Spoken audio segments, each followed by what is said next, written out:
যুক্তরাষ্ট্রের ক্যালিফোর্নিয়ায় এডওয়ার্ডস বিমান ঘাঁটিতে একটি বোমারু বিমান বিধ্বস্ত হয়েছে। সিএনএন জানিয়েছে মার্কিন বিমান বাহিনীর B-52 বোমারু বিমানটি উড্ডয়নের কিছুক্ষণ পরই বিধ্বস্ত হয়। এ ঘটনায় 8 জন নিহত হয়েছে। ক্যালিফোর্নিয়ার মোজাবে মরুভূমিতে এডওয়ার্ডস বিমান ঘাঁটি মার্কিন সামরিক বাহিনীর কৌশলগত গুরুত্বপূর্ণ স্থাপনা।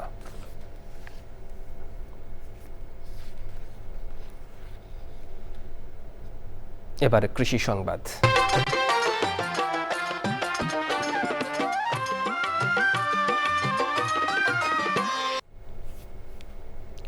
চুয়াডাঙ্গায় বিএডিসির উৎপাদিত হাইব্রিড ভুট্টা চাষ করে ভালো ফলনের আশা করছেন কৃষক।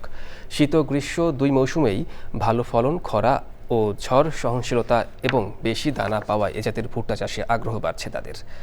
চুয়াডাঙ্গা থেকে রাজীব হাসান কোচির পাঠানো তথ্য ভিডিওচিত্র রিপোর্ট করছেন জহির মুন্না।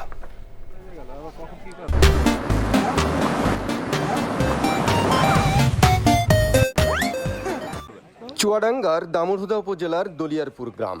এখানে পরীক্ষামূলকভাবে 3.5 বিঘা জমিতে চাষ করা হয়েছে বিএডিসির উৎপাদিত হাইব্রিড ভুট্টা 3 B3355 জাত।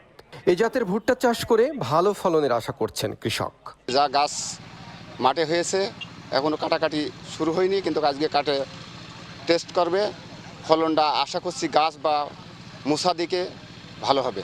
এই বীজটা আমরা লাগিয়েছি, মুসা টুসা দেখতে শুনতে ভালোই হয়েছে, ফলন মানে ভালো হবে। আশা করি সামনের বার আবার লাগাবো আমরা। গাছ পাটে দেখি তাতে করে তো লাগাই নিয়েছে, একদম লাভই, তাও নাভি হিসাবে তখন এত সুন্দর হয়েছে। আমার মনে বলছে যদি টাইম মতন লাগানো যায় সুন্দর ফলন হবে।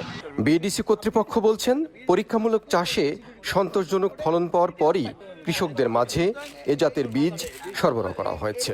আমাদের খামারে 3 বছর ট্রায়াল দেওয়া হয়েছে এটার উপরে, যে আসলে এটা ভালো কিনা, এটা সঠিক কিনা, কৃষকরা ঠকবে কিনা, কৃষকের আর্থিক লাভবান হবে কিনা, এগুলো আমরা রিসার্চ করে সব কিছু দেখছি যে না আসলেই এটা লাভবান এবং এটা করলে কৃষকরা লাভবান হবে।